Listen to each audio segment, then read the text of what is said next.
And there's really four main phases that we work through. There's what we call the advertising strategy research.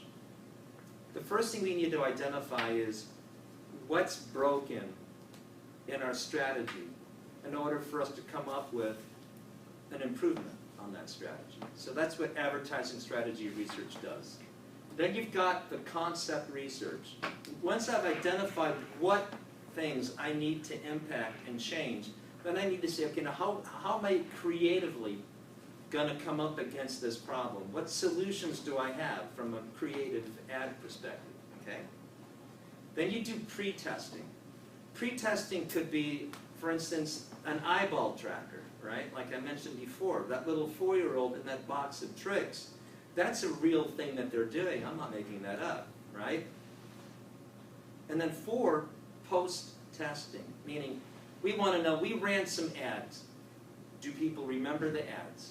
Either on an aided basis, like if I told you that there was a cereal ad on Saturday morning TV, do you remember any cereal ads on that morning? If so, which ones? That's called aided recall.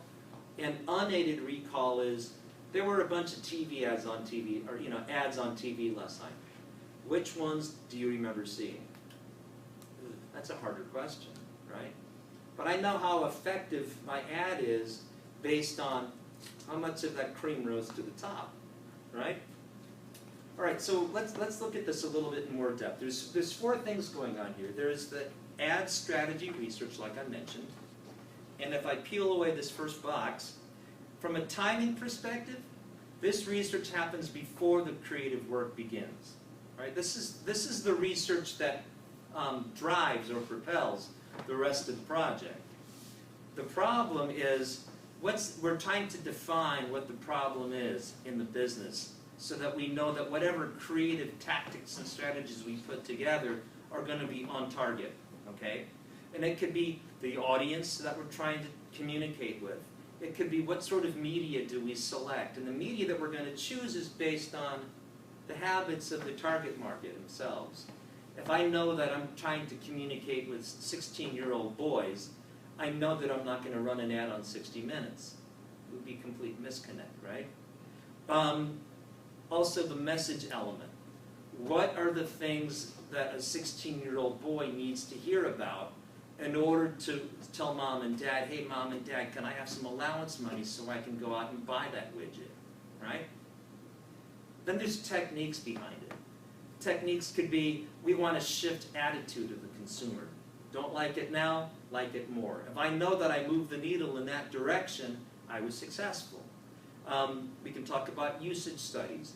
Has usage improved over time? We can talk about media studies. We can talk about qualitative interviews. Qualitative meaning that is not statistically reliable. I didn't talk to enough people, but I talked to enough to get a feel for what the answer might be. Okay? At DeVry University when I worked there, which was a number of years ago, and I was there for about 5 years as director of marketing, we had a big problem.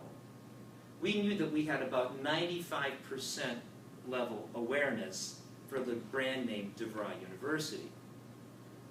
But when we went out and talked to people to say, of all the different colleges and universities that you're thinking of applying to, how many people include the DeVry name among their consideration set for the brands that they're currently thinking of? It was very, very low. And when we dug behind that to understand it, we identified that it was because DeVry was not perceived as a quality institution, that people didn't like the way that DeVry had represented themselves in the media over the years, that they were kind of considered a laughingstock. Okay, it was really interesting. We knew that the kind of advertising that we were running needed to shift dramatically in order to change those attitudes, in order to change usage of that brand, right? So the first problem was identifying what the problem was. The problem was the brand was not perceived as credible.